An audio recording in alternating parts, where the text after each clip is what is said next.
cinéma, c'est 24 fois la vérité par seconde. Alfred è bellissimo!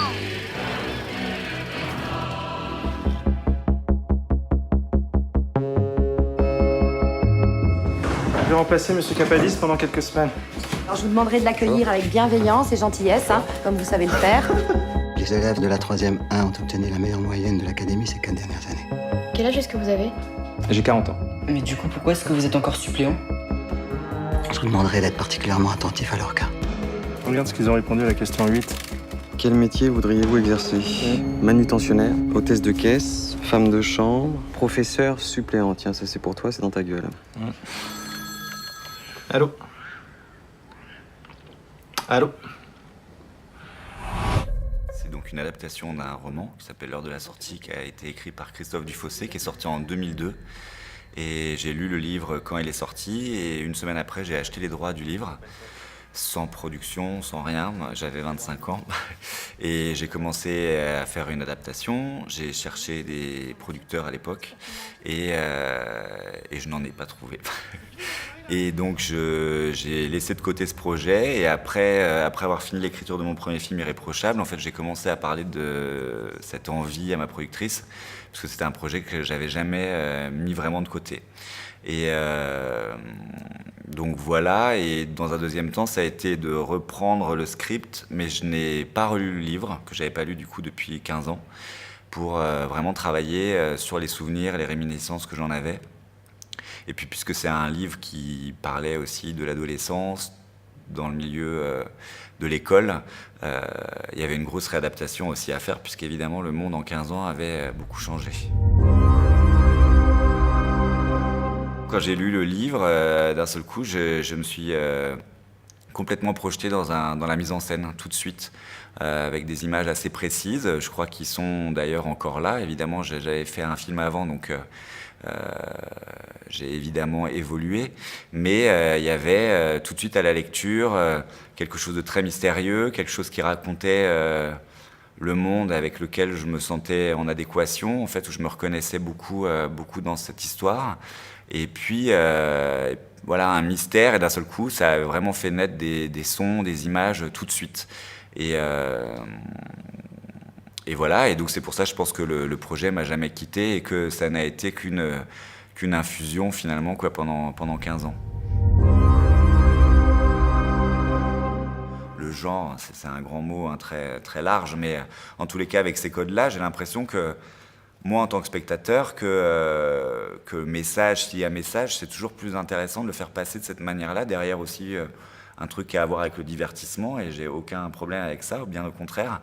Et si en plus ça peut faire réfléchir, tant mieux. J'ai l'impression qu'en tous les cas, je suis plus à ma place que d'aborder ces thèmes de manière frontale. Peut-être ça peut être un peu pénible aussi parfois pour les spectateurs. Que ça soit à la fois contemporain et en même temps intemporel. Donc c'était pas si simple, mais de jamais savoir vraiment où est-ce qu'on est. On a tout tourné pourtant en région parisienne, vraiment dans le sud de Paris.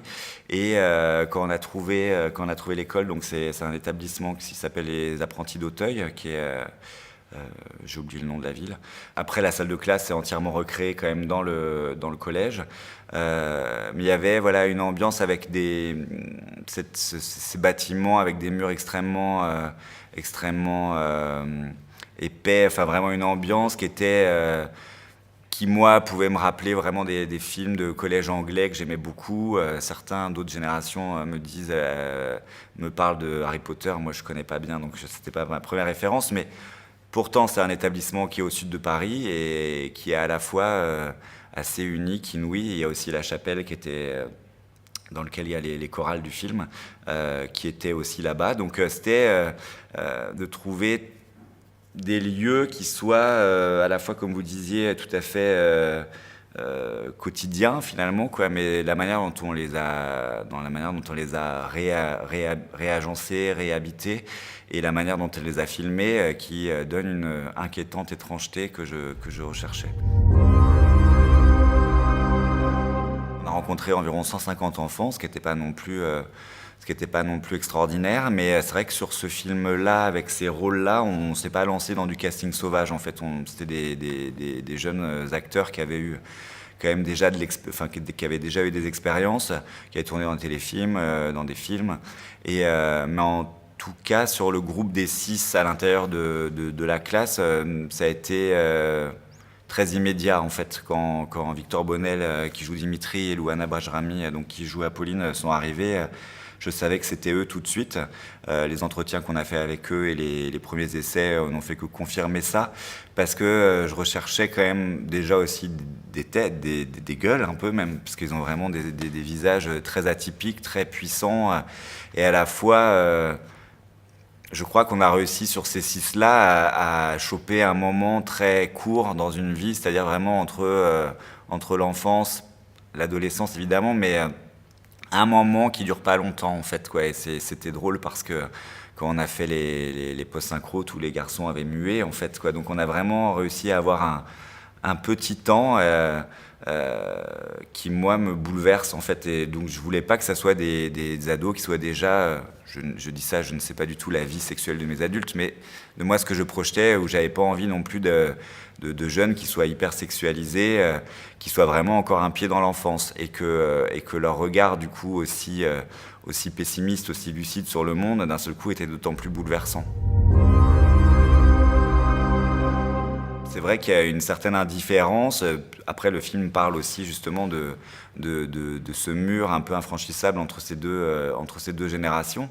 Mais à la fois, ces adultes-là dans le film ne sont pas des mauvais bougres, c'est juste des gens qui, à la fois, puisqu'ils n'ont pas envie de savoir plus que ça, ne voient que des gamins un peu pas autistes, mais en tous les cas, et qui testent aussi leurs limites, parce que en même temps, on est tous passés par l'âge adolescence, et on a tous à ce moment-là un rapport avec la mort aussi qui peut être vu comme quelque chose de romantique en fait, donc qui s'inquiètent pas plus que ça.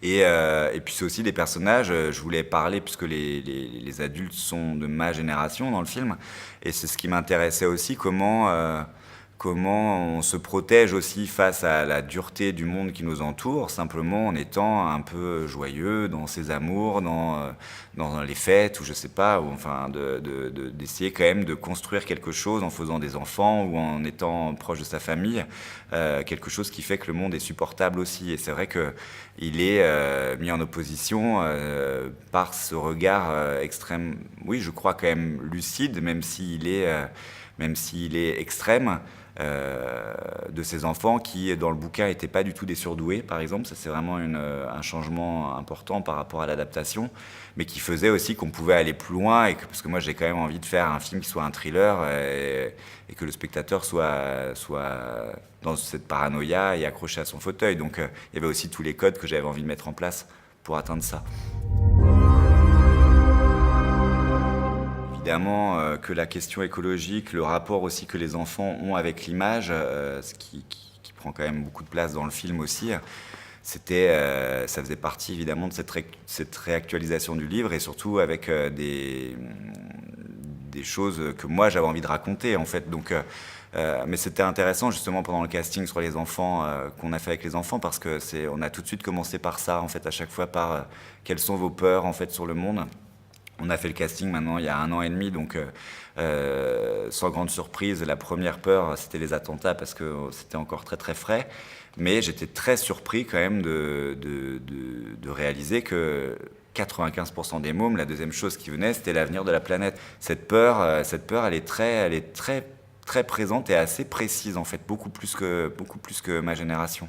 On a présenté effectivement la première du film à la Mostra, et Nicolas Hulot venait de démissionner le jour d'avant, donc c'est vrai que c'était tellement un aveu d'impuissance cette démission que on sent évidemment que ces questions-là sont au cœur de la société aujourd'hui, et qu'elles doivent l'être. Moi, c'est ça que j'avais évidemment envie de raconter aussi avec le film. Sur même les premières sensations que j'avais eues en lisant le livre, je savais qu'il y avait quelque chose que je pouvais faire qui était plus une expérience aussi physique sur le film, parce que grâce à la mise en scène et grâce au son, pour moi, j'ai jamais dissocié les deux. J'ai toujours, pour moi, c'est vraiment 50-50. Je trouve qu'on l'oublie un peu trop souvent, mais le travail qu'on peut faire sur le son, sur cette expérience justement d'immersion, puisqu'on est dans la tête du personnage et que toute la mise en scène et la construction du scénario accompagnent cette espèce d'implosion en fait de ce personnage qui tombe dans une paranoïa et une zone de flou en fait aussi qui m'intéressait beaucoup, de plus savoir ni si on est vraiment dans la réalité, si on est dans le fantasme, dans le cauchemar, qui est le méchant, on va dire entre guillemets, d'où vient le danger. Et pour un espèce de réveil qui intervient vraiment dans les dernières, presque dans l'épilogue. On a travaillé donc avec mon ingénieur du son qui était aussi le mixeur, donc on a pu travailler vraiment en amont et surtout avec, vraiment main dans la main avec les Zombies, donc le groupe qui a fait la musique du film, avec qui j'avais déjà travaillé sur Irréprochable. Mais sur le premier film, ils étaient vraiment arrivés, c'est toujours comme ça, sur les premiers, on n'a jamais de fric, donc ils arrivent et puis ils ont un mois pour faire la musique et on se connaissait pas. Moi je connaissais leur travail, mais on se connaissait pas personnellement. Là ils ont eu les premières versions du scénario, donc c'est vrai qu'ils ont eu le temps de travailler et de travailler aussi bien sur un score classique et en même temps sur des ambiances et sur des sons qui devaient accompagner aussi ce dérèglement climatique. Moi j'aurais demandé de réfléchir à trouver des sons qui puissent nous donner la sensation de la canicule, du soleil, d'un assèchement, enfin voilà. Et du coup ça c'était vraiment un travail assez passionnant et qui donne, ouais, je trouve, une épaisseur vraiment au film et à l'immersion dont on parlait. Je pense que ça doit être un peu nos deux mantras en fait à tous, mais qui sont pas forcément faciles à atteindre. Mais c'est vrai qu'on a tous envie d'avoir cette liberté et de création et d'indépendance. Et à la fois, je trouve que le cinéma d'auteur ne doit pas se passer en fait, ne doit pas se couper du public. J'ai toujours pensé ça et moi j'ai depuis le début de l'aventure du premier film, en fait, j'ai décidé de travailler à la production. En fait, j'ai un bureau à la production et moi qui me permet aussi quand même d'être absolument immergé quand même aussi dans la fabrication financière des films. Et parce que je trouve que les réalisateurs sont souvent un peu dissociés ou à l'ouest par rapport à ça, et que c'est quand même une industrie. Je dis pas que mon film est simple, hein, vraiment, quoi, mais qu'on a essayé en tous les cas. Il faut quand même avoir ça en tête. Et à la fois, je pense que c'est en jouant un minimum le jeu, en fait, qu'on peut garder justement cette indépendance et cette création.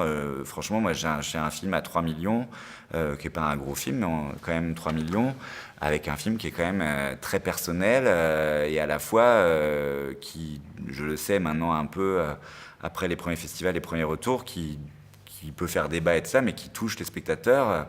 Et je trouve ça, enfin là je reviens de Namur où on a, je savais même pas qu'on était en compétition de ça, mais là où on obtient le prix junior et c'est des jurys entre 10 et 13 ans. Ça m'a beaucoup frappé et en même temps je me suis dit mais c'est fabuleux parce que c'est quand même une des cibles qui est quand même la plus difficile pour les distributeurs et les exploitants d'aller chercher aussi les ados avec nos films. Enfin voilà, ils sont très friands d'un autre cinéma, on le sait très bien.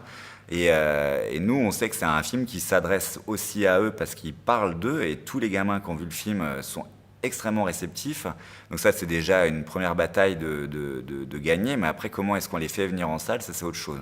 Je trouve que c'est tout le travail qu'on va faire aussi avec Haut et Court qui est passionnant aussi là-dessus. Donc voilà, il faut ne jamais perdre, je crois, de vue que tout ça est quand même très précaire. On sait que, comme dans le film, que ce qui nous attend n'est pas très joyeux, mais il va falloir s'adapter, de toute façon, pour qu'on soit, et si ça devient de plus en plus dur, comment on peut détourner aussi le discours qui soit de manière sûrement encore moins frontale, mais qui soit caché derrière.